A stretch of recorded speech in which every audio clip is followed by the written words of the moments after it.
members for the record. And I'm Stephanie Mulligan, Chair. Beth Wallace, North Bennington School District. Katie Aiken, Bennington. Jill Score, Bennington. Glenn Thurber, Woodford. And I believe we also have Scott McEnany for Shasberry on. Is that the only other board member? Our purpose here this evening is to have a public informational meeting on the bond vote that is happening on September 10th. We're just going to work through some slides. I do ask when we get through the slides, we will have time for questions. I ask that people are respectful to everyone else's time, and you know, we try to keep it to a couple minutes so that we can, you know, everyone can have their questions or statements. What you have on the screen is Mount Anthony Union School District number 14.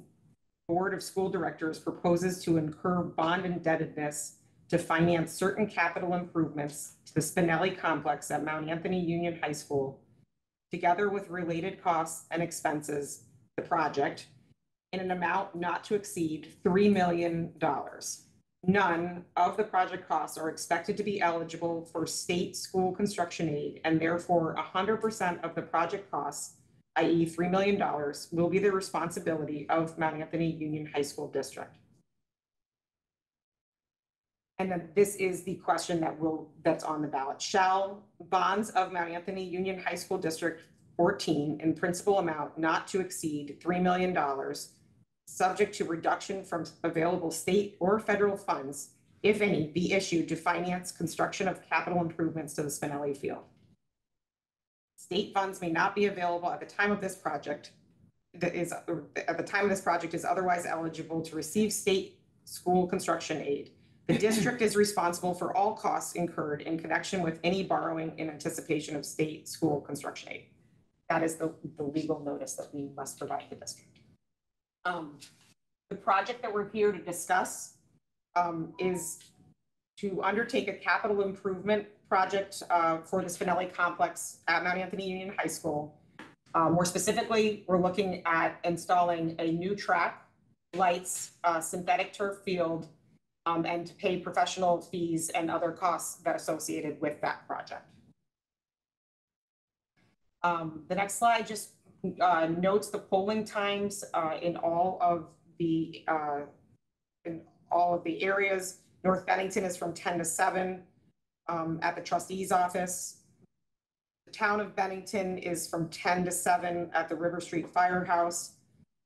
Town of Pownell is at the town office from 10 to 7.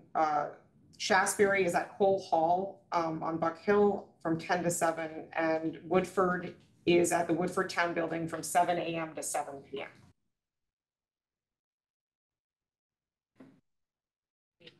Keep going. So that is what you're. That is what we are here for. To present this evening. The next. So at this point, we could take comments or questions regarding the bond and the project. I ask that you state your name and the town that you are a voter in. Would you like me to stand somewhere? Right. My name is Susan Plaisance. I'm a resident of Bennington, and I don't have any questions. I have comment. I just have a little statement that I'd like to read. I'm here tonight representing a group that is 100% behind the improvements for the athletic complex at MAU. Not only because of my family's personal experiences, but for our community. We need to improve our district's infrastructure, which is what people see, and we have to start with our schools. The complex at MAU is not only for our athletes, but for a place for community gatherings, tournaments, and with the improvements, the possibilities are endless. And yes, I truly believe if you build it, they will come. My children both attended MAU and both were involved in sports. My son played football and basketball, and every time the team walked onto Spinelli, I felt the sense of pride they had in their team and their community. And those were some very trying times for the MAU football team, but they kept their heads held high. My daughter, however, had a very different experience. She played lacrosse. In 2016, playing on the Veterans Field, which by the way, is not in much better shape than Spinelli. Games were often called because of field conditions, and that team overcame a lot of obstacles, persevered, and went on to win the state championship. Mind you, not an easy task when practices and games are held on a rutty field with puddles and holes versus teams that played and practiced on turf. Vermont has also set a standard on the state championships, and they can only play on turf. So our kids will always be at a disadvantage. My husband, who is recovering from multiple health issues, is not able to walk safely on the roadways. So he went to the track and on the advice of his trainer was advised against walking there. I guess I digressed. I'm here today for our future. We've heard from the community that we want, and we want it. If we want it, we should look for grants and fundraise. Well, we are doing just that. We launched a fundraiser on Thursday, and we already have donations and pledges totaling $10,000, with more promised. Unfortunately, we're not able to apply for grants until a project is in place, but at that time, we will. We need this, and our community needs this. Any other, if you're online and there is a comment, just raise your hand and Renee, and we'll let you. Sorry, go ahead. Okay. Ron Alderman, Bennington. Money-wise, I'm trying to find out what percentage increase in our property taxes will be for this, a percentage of property tax. Anybody answer that? Renee has put together, so the best we can do is provide a scenario. So we all just received our tax bills, right? So if this project had been approved and in our budget, and we had included $300,000 worth of a bond payment, this is what our tax bills would have increased by. So if you look, if you're a homeowner in Shasberry and your house value is $300,000, your property tax bill that we just literally received today would have increased by $20.91. This is available on SVSU's website, and I think is distributed elsewhere. I might have a copy too. Yeah, I got that. Please go online. So that is to the best of our, there's a lot of factors that come into. Percentage over the years, but. This shows you the impact of what $300,000 looks like on our budget. It's but there's a lot of other factors that impact your educational tax rate. Okay, thank you. You're welcome. My name is Fronia Simpson. I live in Bennington. The gentleman's question is somewhat related to mine. We've had a lot, we don't actually know the comparative costs of this. We don't know how much it costs, for instance, to maintain the substandard conditions that we have now. So there's no way of knowing, and we also don't know how much it would cost to maintain the field and the track. So there's no way for us really to understand what we're being asked to fund. So I feel like I can speak to this. This was presented at one of the last, before the meeting before the last vote that the Spinelli committee had done. And then we've been working, providing information for the district. We're making sure that we're providing very factual. This year, the cost for maintenance was about $70,000, and I'll pull it up. If we hadn't had donated labor, that cost would increase by another $100,000 to maintain that. We had a track repair of $54,000 this year, and that and we have some pictures I can show you, but like parts of the track, at least that we know of, were built on stumps. And as those organics decay, if they're sinking in, so we spent $54,000 to fix a portion of the track that's about maybe a little bit wider than this table.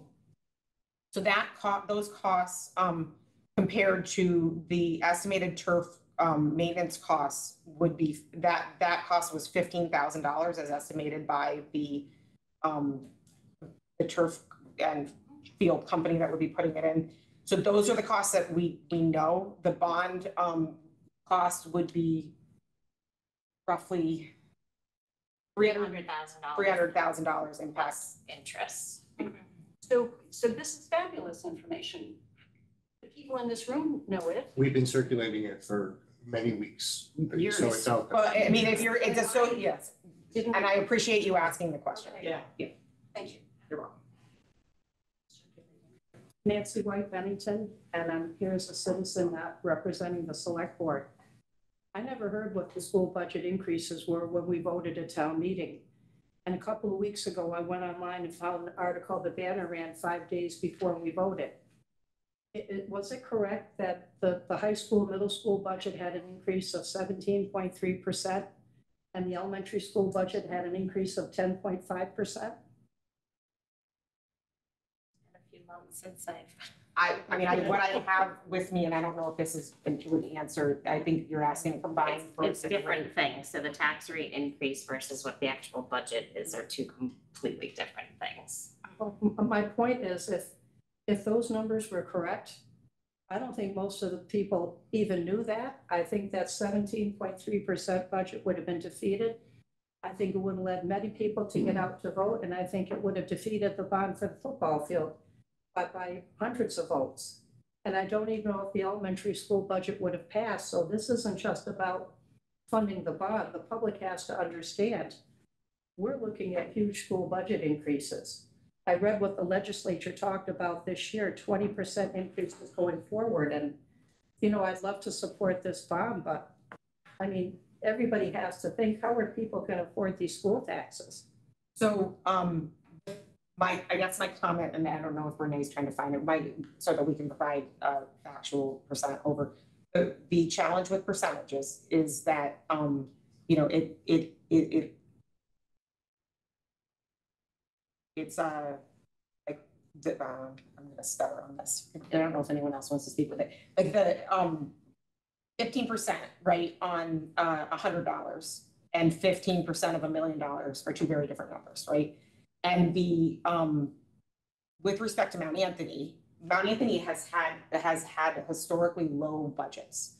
And the increases that we had this year were primarily driven, and Renee, please correct me if I'm wrong, were primarily driven with things that were benefits that were removed off our budget that we had to accommodate in our budget. So like positions that were put in place, and we did have budget meetings for like we actually held all of our budget meetings in our regular sessions of this district. So before we voted on this, these were discussion items. And I'd encourage people to come watch in the future, but that like our budget increase was primarily driven by having to move some of the costs that were COVID related grants or funds into our district's budget. When the state and when our governor speaks to a 15% tax increase for education rates, that was an average, and our average rates for this district are much smaller than that. But I'll wait until Renee has the information. So yeah, the MAU budget was up 17.3. But when you look at the actual tax rates, none of the tax rates actually went up that much. So this is SU wide, so it's multiple budgets together. So I don't want to go down a rabbit hole into my world, but Mount Anthony is complicated because it's only a 6th or 7th grade to 12th grade district. So the tax rate has to be blended with the elementary districts, and that's all done proportionately based on the number of students that are in each district at each grade level. So, you know, only about half of the kids in Bennington are at high school, the other half are roughly typically at the elementary district. So when you blend those together, that's what the tax rate increases look like for the member towns of the SU for this year.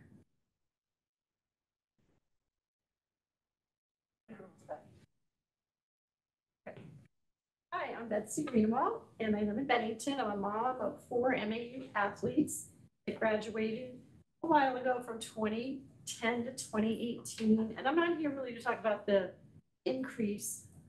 I just feel like there's not enough detail for this, how this $3 million is going to be spent. Like, who is the company?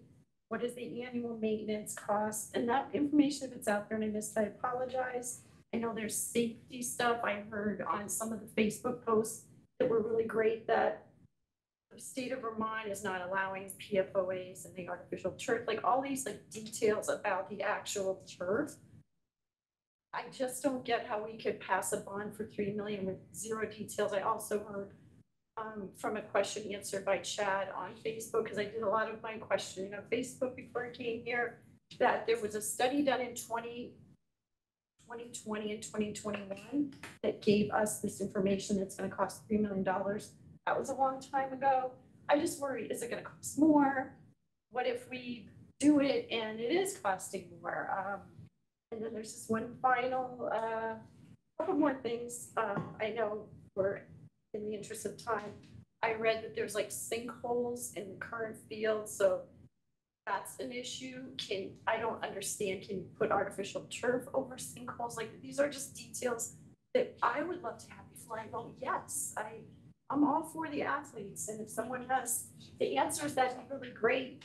And then I also looked up about the injuries and the preference of artificial turf versus grass from professional football players. And this is from Travis Kelsey. He says that every single step in the fourth quarter, you feel in the knees and in the joints and in the ankles. At least this is just for me. I hate playing on turf. The ground is harder when you hit it, and some cleats grab more, some cleats sit on top of the turf differently to make it more of an unstable surface. The NFLPA and the NFL players and the numbers all point towards natural grass as being safer, more forgiving surface to play on. And so, that's just another statement. Yes, it's from a Google search. I feel that it was a decent NFLPA company or, organization that made that. And also, I think that was it, but I just wondered if anyone has ever done an actual assessment on how much it would cost to do it in natural grass. Even if it's 3 million, is it less than 3 million, is it more, and what do the means? Thank you. So I want to speak to one part of the, and then anyone else that has, I know that other people, because I'm going to try to piece out. Trying to shove it all. The project itself, like the question about who would be doing the project, this is a request to fund a bond up to $3 million. In order to decide what the project and the design of the project and the vendor, like selected vendor, would be a process in order to do that once this was approved by the district. So that is why we do not have that information. We've had, I think, I welcome anyone that was on the committees before you to speak to these points. I mean, Field Turf gave us a revised quote recently of 3 million, all inclusive of geotechnical engineering, civil engineering, and then installation of the track, the lights, the field. So that's why they based it on that revised. I did not know that there was a recent assessment of the cost, and if that was out there, I apologize. No. This has been an ongoing process for a long time, and Yeah, well, it's been up for vote twice already. Yeah. So the turf versus. Yeah, so I know that there was, they did in that original assessment look at grass versus turf. So that analysis was done, and it was my understanding, I wasn't on that committee, and maybe you guys could speak to that. It was my understanding that there wasn't a significant price difference between the two of them. And what happens with grass versus turf is we would not be solving the usability issue with grass. And we don't live in a climate where grass is conducive. It takes a long time for it to grow in the spring, for it to be used. We wouldn't be able to use it in the spring, for it to be ready for the fall. And the places where grass is used very often are more southern areas. Even if you go to Applejack in Manchester, that's a gorgeous field, but it's used very minimally because of that reason. You can't overuse those grass fields because we don't have the ability to maintain that. Obviously, if we were the NFL and we had oodles and oodles of money at our disposal, we would choose grass over turf as well. Because we do understand that grass feels good to play on. It is obviously would be the preference. And you also can't necessarily be you're comparing apples to oranges when you're talking about large NFL players versus high school students that are obviously much smaller and don't have the muscle mass, and they're not playing nearly as hard or as frequently as NFL players. So there are those two things. At the last informational session, we did have a physician speak to that, and they did provide information that there was no, there is no study that says you're going to be more prone to injury on the turf for children of this age. And the goal here also I want to add is a level playing field, right? And so having divots or unsafe, like uneven surfaces could potentially provide more injury time. There have been a lot of injuries currently Yes. on the back. I'm gonna let Hi, Nicole Sauer. I'm a girls varsity coach. And just speaking to the safety aspect, because I put hundreds of hours on that field today, 4 haven't been home yet. And so I feel, touch it every single day. The safety for me, or my children who play and who are hanging out, are at the utmost like priority for myself. And if you're on my team or in the program, I consider your mine too, and I worry just as much about you. So last year we had 2 kids blow their ACLs on grass. Yeah. And one right in front of me in Spinelli, and it's it's par for the course. Injury is going to happen no matter what. If you want to break it down, you can break it down, but there are studies out there that, I mean, I guess everybody loves Artist Kelsey, I guess Taylor does, but there's the American Journal of Sports Medicine did a 5-year study with incidence, mechanisms, and severity of match-related collegiate women's soccer injuries on field turf and natural grass surfaces. And this study was 5 years, and it didn't even prove that it was better for you to be on it. Because just like the doctors that we had on the thing and the doctors that I spoke to in real life, because I'm concerned, is a flat, even predictable playing field. In New England, it's an uphill battle no matter what. And the turf would just provide that for a longer period of time in a year. My kids tried out for Ajax in March of this year in Williamstown, and they were able to have an outdoor session where we couldn't even have tryouts for softball or baseball outside. And they started their spring much earlier. Correct. And then to speak to the point of for sports only, no, it's not. Like my kids partner up with what does Abby do with Allison? Adaptive Sports. Yeah. And they partner and then do stuff like that. There can be more Special Olympics. There can be the Relay for Life, those community things that we used to have and thrive in this town, without having to say, stay off, we have to be safe to play these games. Because I am community minded, and then of course sports provide athletes, but it's short term. I have a few that will go and play in college, but not. And I view coaching as that is a classroom to teach life lessons. I think I had a couple today actually, talking about truth and community and all that stuff. So that happens daily out there in that field, whether they continue to play or they go out into our community. That very good things are happening with all coaches at Mount Anthony, and that would just give more space for youth to be able to use it and all that. So. You forgot to mention, Nicole, the width of the field. Okay. It's not even regulation It's for not soccer. regulation. They call it the Spinelli runway. Yeah. because Well, I it's know when narrow my enough. son was in lacrosse, they wouldn't let him play on the field, and that always. That is the case. That is still the case. No, I know, I'm just saying, it was. This would allow lacrosse to play. I know, I'm sorry, I just want to we can go back, I want to give Olivia an option. I'm Lydia Winter. I live in North Bennington. I too read the article about the NFL Players Association wanting to go to turf, natural turf. I too have done some reading on the subject. I know that the city of Boston has decided they don't want to have any turf fields. I know that several communities in Massachusetts have decided against turf fields. I know that the state of New York has put a moratorium on new turf fields. I know that the city of Portsmouth, New Hampshire, installed the turf field with the understanding and with bid documents that said there will be no PFAS in this turf, and then subsequent testing showed that it was present. I'm concerned about, we live in a state where you go to the grocery store and we don't allow plastic bags anymore. And now we want to put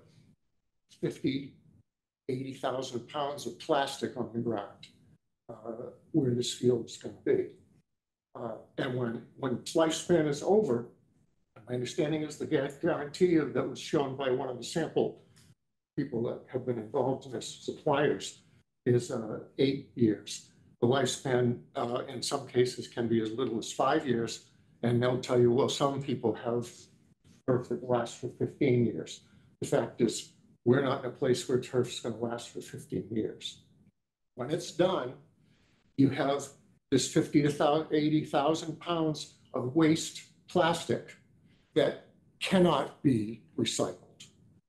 It cannot be recycled. The turf suppliers will say, we are working on ways to recycle this product. There are no ways to recycle this product. There have been lawsuits brought against illegal dumping of rolled up used turf in New Jersey.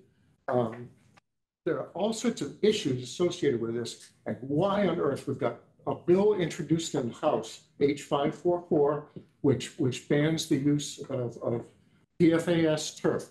Was the community, my PFAS level was in the top 5% of the country when I was tested. Why on earth would Bennington walk back into putting all this plastic in? Now we have not too far from this field where this proposed thing is to be done, is the Morgan Spring. Do we really want to take a chance on that? Several percent of this turf material erodes each year during the life of the field. Now you get to the end of the life, whether it's 5 years or 8 years, you've paid off your bond, it's going to take you 2 more years to pay off your bond. Then the cost to remove and dispose of this material, even if it can't be disposed of in an environmentally, it has to be put in a dump, is going to be in the range of $500,000. So you'd have, if over the 10 years of this thing, you'd have to say, we're gonna allocate 50 grand a year just to save up for the field, to replace the field that we haven't even put in yet. So I need to provide some clarification. So the turf manufacturer that we have quoted the life of the field was 8 years, that's correct. Okay. But there are, like Lydia was saying, there are many situations where it's far more. I believe, Rutland. and Chad, correct me if I'm wrong, I believe it's Rutland that is 15 years and now they're putting in their second field. Yeah, I can speak to that. We actually just played. So Chad Gordon, Bennington, we just played Rutland. I spoke with Mike Norman, their head football coach and athletic director up there, and they finished the install over the summer.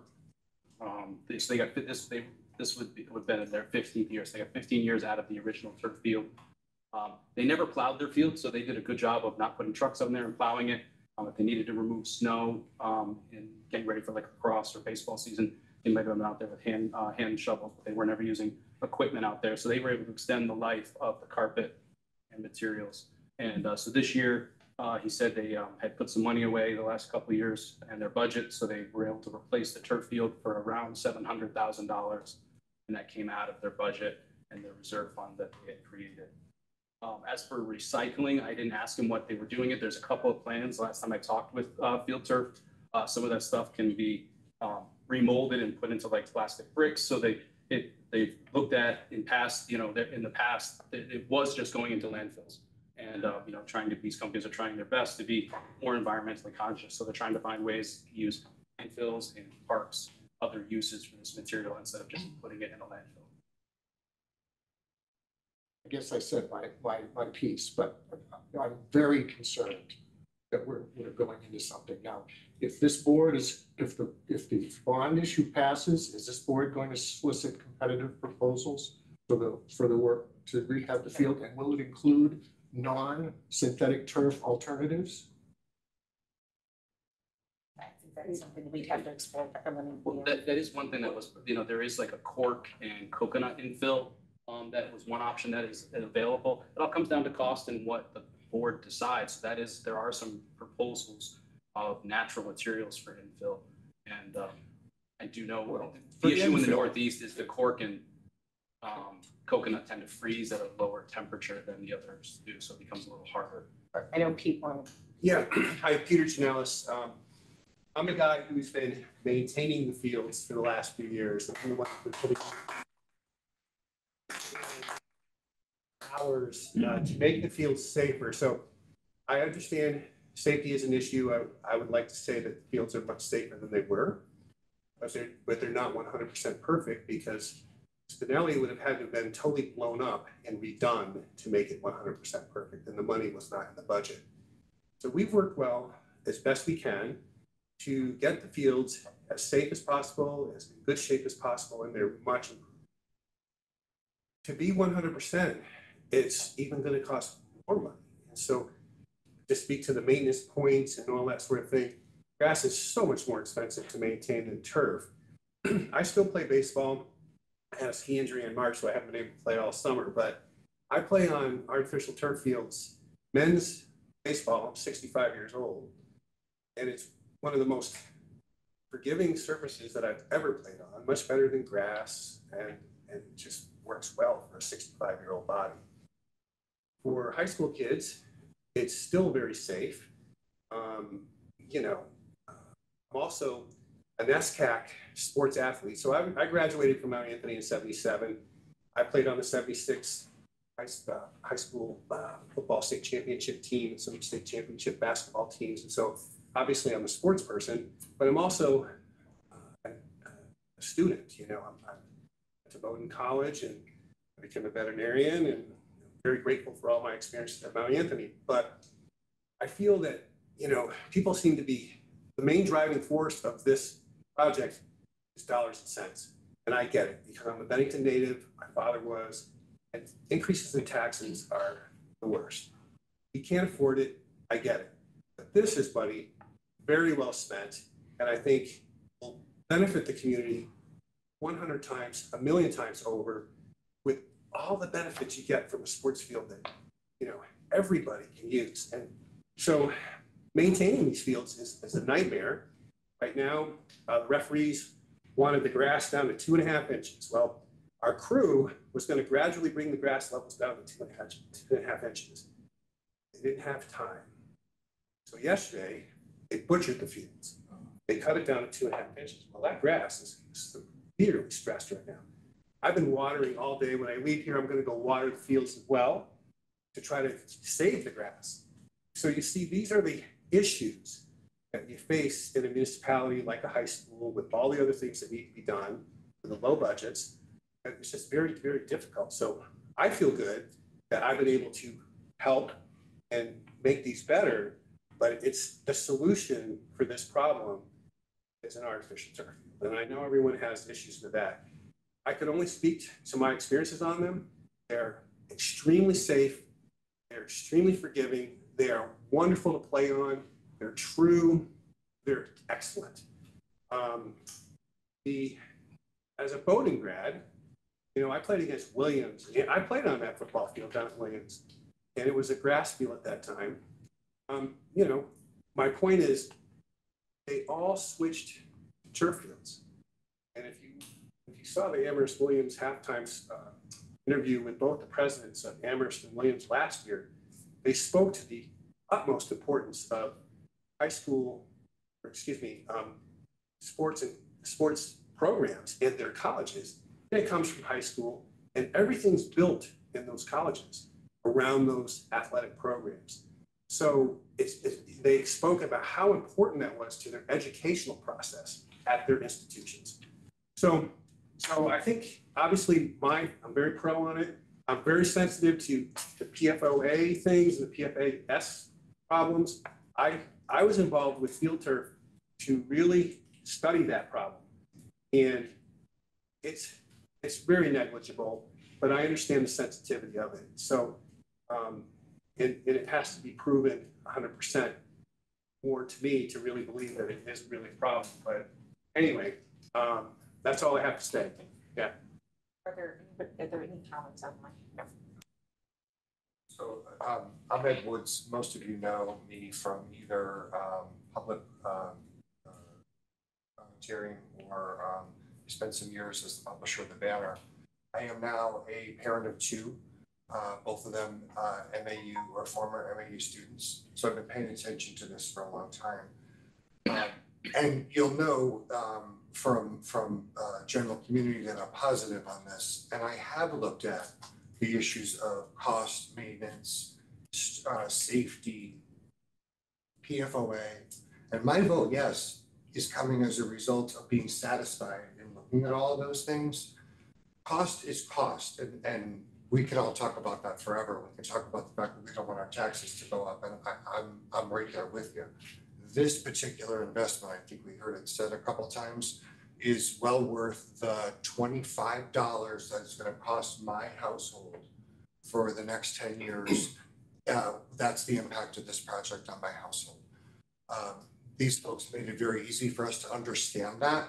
That's one of the differences, by the way, between the last couple of times that we've been talking about this publicly and now. The information is much more clear. It's much easier to understand. One point that I want to make about PFOA and fear of pollution in materials, if I could vote yes on the contingency that this project would have no PFOAs, I would.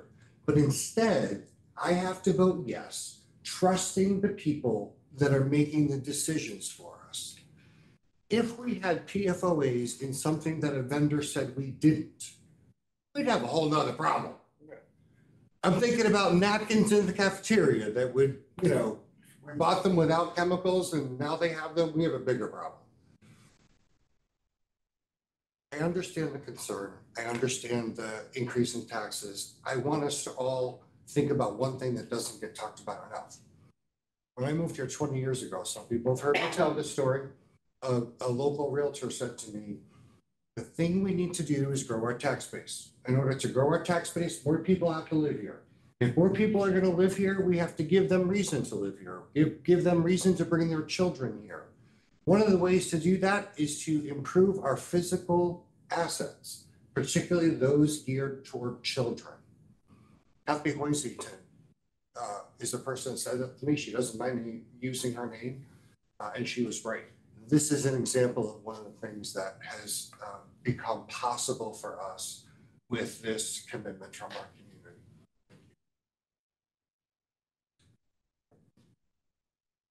I'll go in order, but so we're going to try to keep. I've lived close to the high school all my life. I know how heavily the parking is utilized on County Street, especially next to the fence from the football field all the way down to the softball field. And I saw plans or proposals several years ago of a bike path to run the length of County Street from Benmont to the Brooklyn Bridge. If it goes forward, all the parking next to the fence will be gone. And I put a letter in the Banner last year asking for someone to announce, will that parking stay there for vehicles? Will it be gone? Because I think it's critical to know that if you want to put all the money into the football field and the track, whether it's a night game, a day game, athletics or non-athletics, people want to be able to park there. So can this board answer, can you guarantee that parking will be staying there? I mean, that's not. County Street, This is right? not- Like it's that not a several town, years it's ago. not a- We have no control. We have no, this is a school We're talking board about turf. meeting. Yeah. Well, but again, That's a I town. know how many people park, that's where they want to go to get in. A lot of people, some people park there during the day because they're not able to get out and walk to a field. Sure, I respect the comment. This is an area that we don't control. So, I mean, I think that this is good feedback for, in the future, if this does pass and we have, and there is a bike path put in from the town, we can certainly. Okay, all because use I our thought I voices read then. the school was putting. The school is on on everything on the property. The County Street is not the school's property to my knowledge, so I would on have to that side of find, the fence. on that, I would don't have to know. find out. Yeah. Okay, this is something that I'm unaware of. An answer on that for. It's nothing we are aware of. I'm not aware of it, but if I find otherwise, I That's fine, I can. just certainly think clarify my anybody to position. answer the question. Yeah. So, I'm sorry, then I had, yes. This has been enormously illuminating. I'm very happy I came. I guess I don't look at the right things to find out what kinds of information are available. How will other people know what has been said here that might actually change their mind? So this is on Cat TV, and I believe they put it on their Facebook, a page as well. We have, on SVSU's site, there is a link to the bond information that the district has provided, which includes the tax rate, like potential tax rate, information, as well as, you know, what you would see on the ballot when you go into the voting. But what I have heard tonight from the different perspectives has been enormously helpful. And Can we link? Yeah, was this in the chat? Don't To we the website? Yeah. I Don't think we have that's the a- last two informational meetings too on Cat. They're on That- Cat TV. We can also, if we can get those linked, because that answered a lot of questions too. Thank you. I believe, okay, sorry. I just wanted to add, on the maintenance levels of a turf field, is very simple. It's actually, you purchase a machine that actually you use once a week to kind of like fluff up and level the infill, but it also disinfects. And it costs about $20,000. And, you know, I use equipment like, I loan a school a mower that costs about $20,000. And a bunker rig to do baseball fields that costs about $20,000. So if you look at all the expenses of the equipment, it's way over $100,000 of the equipments that they have there. So it's like, it's not a huge factor compared to what's going on today for maintenance. Speaking to the maintenance thing and also the environment, I said before that I spent hours and hours on that field, and so do my children. So I immediately, the thing I was about safety and materials use and all of that. One of the proposed companies that has been installed at Rutland, I think PBA is putting in their second one, the ones up north that they're putting in from this company, they test the materials at the same grade level as they do children's toys. I forget the 6-letter dash number of the actual category, but I did know that at one point, and I read the entire study front to back. And, you know, I've got kids that don't take their hands out of their mouth and things like that, so I think of things like that.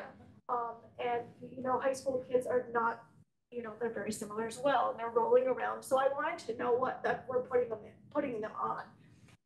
To that effect, like, what we're maintaining now, I mean, no one's mentioned it, but tons of pesticides and chemicals are going into that grass to just survive a few, like, weeks. That's it. And like, tons of them. Like, one year they put the wrong stuff on, and I had racing strips of burnt grass, and like, bless their hearts for trying, but they put the wrong stuff on. So they're harmful chemicals in maintenance of grass field. I hate when people think grass field is green. Not to mention the aerosol that you have to use to paint it every Yep. week. So, and you just wanted to mention that because I feel like people, the comparative of what's actually green has gotten, you know, a little gray nowadays, and we really need to do our research. And, you know, things have come a long way, and the articles and the bad press for all that stuff is turf long ago. And Mr. Gordon could maybe speak a little bit more on that, but I just wanted you to know the perspective for me in trying to protect my own children and my soccer kids, and what they're gonna be on did not come lightly for me. It wasn't just, oh, shiny object, I want this. No, I really read those studies, and I didn't just Google it. I read the studies from the companies that I know are in question from the informational meetings. So this I didn't do that lightly. Again, Chad Gordon, Bennington. For those that don't know, I am the football coach, and I apologize if this is a comment that's already been made and I'm repeating it, but I know the usability of Spinelli currently is about 20 events, and it's nothing in the spring.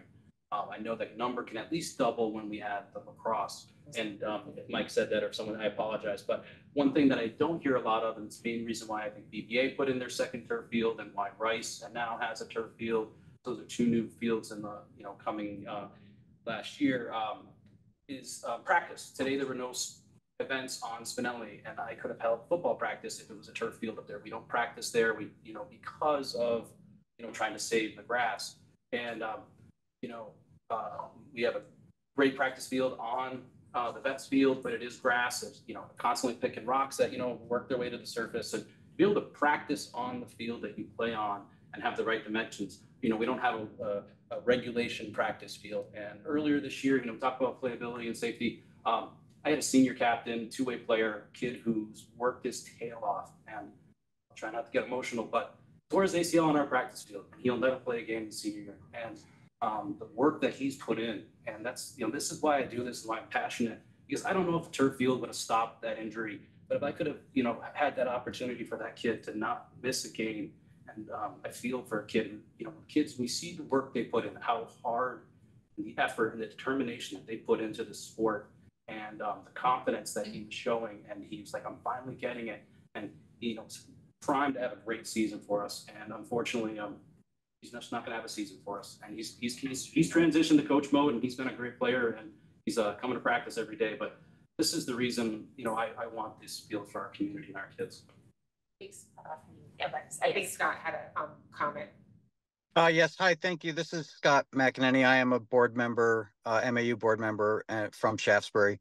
I feel compelled to say this, though. I'm not sure I should, or I have to, because I suspect most of you would already know this, but I have a son who's 15 who's going to be playing for the next 3 years on that field.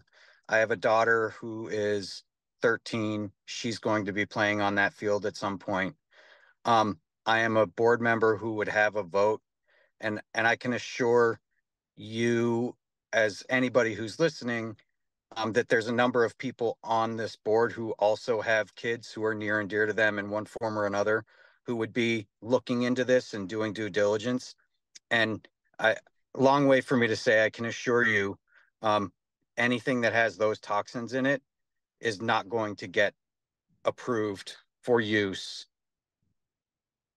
in this facility, because there's too much riding on it from a personal perspective for so many of us who are would be involved in this decision. That's all. Thank you. I have a really brief question. Sure. I know this is going to vote on September 10. If it doesn't pass, much to the chagrin of many people, what then is going to happen? Because I've heard a lot of concerns that are very important from Nicole and others. What is going to happen? Is there a contingency plan? Is there money in the budget to do something with the current grass field, or the sinkholes I heard that were there? So I can't speak for the board because we haven't had that discussion yet. I'm going to speak for my opinion on this. I know through, I stood at Mayfest for almost 8 hours, I think, soliciting information on the concerns that I was looking less to encourage people to vote yes, but more to understand why people voted no or why they didn't. A lot of what I heard was things such as well, you should just do one and not the other. Can't you, you may have a million, can't you start with the track and then do the field? And for me, it's not fiscally, personally, again, not speaking for the board, we're going to have to go back to the drawing board and decide how we want to approach it if this doesn't go through. To me, it is not fiscally responsible for me to ask taxpayers to fund a field and dig up the track for students, remains of the track for students during the year, and then when we do the track, it's going to impact the field, right? So they really are, they come together. Yep. The other thing that I've heard or I've seen as I've surfed social media is comments about whether money that we may have in reserve. And I think at one point the board had voted and has roughly $1 million in reserve. That's also, in my personal opinion, it's not transparent. We're coming to the taxpayers and asking for permission to do this project and fund up to that amount. What's not transparent is to embed it slowly embed it over time and yank $1 million that could be used if there wasn't bigger, if Renee needed to use it for something else to offset the tax rate. That's what that's there for, right? This is something that's an emergency fund this is something that's planned, you know, I mean, we're close to emergency personally, I think, but right now, like, so that's my opinion. You know, the other board members could speak to their opinion, but as far as a full board, we have not had that discussion about what's next. So I don't know if it. Could I add about the sinkholes? I mean, I'd like to clear that up a little bit. When we were involved in fixing the field, there were undulations in the field. The field had a drainage system put in 1992. They were just pipes under the ground. So there was trenches dug into the field and impacted and covered and filled. And over time, those areas sunk. So there weren't really sinkholes. It was just kind of natural sinking from, you know, drainage pipes it's like when they put a pipe across a road, you know, you'll get a dip in it over time. It's very hard to fix those. So we actually repaired those. And so there's no sinkholes in the field. And It was in the track. so the sinkholes in the track, recently that was repaired too. Right. So what they found was there was some debris underneath the track instead of just great solid gravel or anything like that. Oh, you don't have it? The old ones. Yeah. Okay, so I just want to make sure the sinkhole. We have pictures of the stump underneath the track in the area, Right. and it's unclear as to how many more. Got it. And, yeah. Okay. And what does that look like on a track when that happens? Because I coached track for a couple years just to help out for a little bit. We had 2 nationally ranked athletes, so I just want to debunk anybody that's like, oh, we're not pumping out those athletes. We had an athlete that ranked 5th in the country for shot put, and we had an athlete as a freshman rank, I think it was 8th or 9th for high jump. So we have athletes that can use it. But as a track meet, I know that the head coach at the time was trying to figure out how to not have many home track meets. How sad is that? Yeah. Okay, so that's where we were at with that. And during a track meet, and again, speaking for myself, is, you know, when you're used to running with a stride and there's an uneven thing, kids were like getting like jacked on a corner and people were falling. Like we had one track meet, I think 3 kids fell and we're like, oh gosh. And you know, it's just known when you go to there that that's what it is, which is sad. I think the community deserves better. I know there's many people that come on Sundays and walk before they go to breakfast or vice versa. Like, you know, I'm thinking bigger picture on that. But I wanted to give a visual of what that dippage on a track looks like in practice when athletes are out there or, you know, your morning joggers. So I'm Mike Malloy, I'm the athletics director at Mount Anthony. I emailed you back today when you emailed me with your questions. And we're doing as good a job as we can right now in making everything presentable and come together. I mean, you know, Pete's been working tirelessly. I know the track got improved. You know, it got patched and it is no longer has the holes in it. But these are patches. These are short-term fixes. Band-aids, yes. And we've done a lot of like research. I was on the original committee back in 2020 when it started. Now I'm the athletic director. I didn't know I would be in this role at this time. But what is going to happen, and I echo what Chad was saying, it's going to just allow for our field to be used so much more. Practices. I mean, our practice fields are getting eaten up as well. We'd be able to practice soccer. We'd be able to practice football. Like we'd be able to use that turf. You know, one of the athletic directors in the state said when you add a turf field, it's like adding 4 new fields to your property because it's just in use all the time, and you don't have to worry about lining it and is it too wet? Oh, the grass isn't quite mowed. So I think the practices and the equity for the lacrosse programs and getting them on, but they'd be able to practice on it in the spring. And we'd just be able to just upgrade that whole facility. And I agree with Stephanie, you gotta do the track when you're doing the field. We did look at a natural grass field for, let's gut it, let's redo it, let's get it back to the Spinelli of the 1980s, and that would mean getting going down deep and, you know, working on the under, like, you know, the under surface of everything. That price was quoted at us at minimally lower than the synthetic turf field, minimally, like, you know, a couple $100,000 less.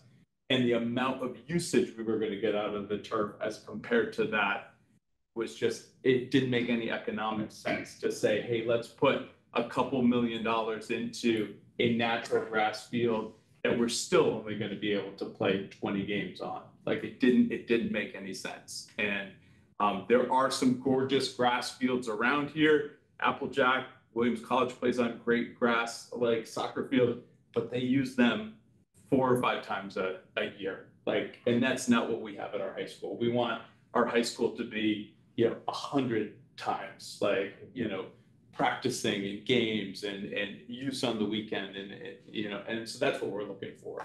And I think that's what this this will provide.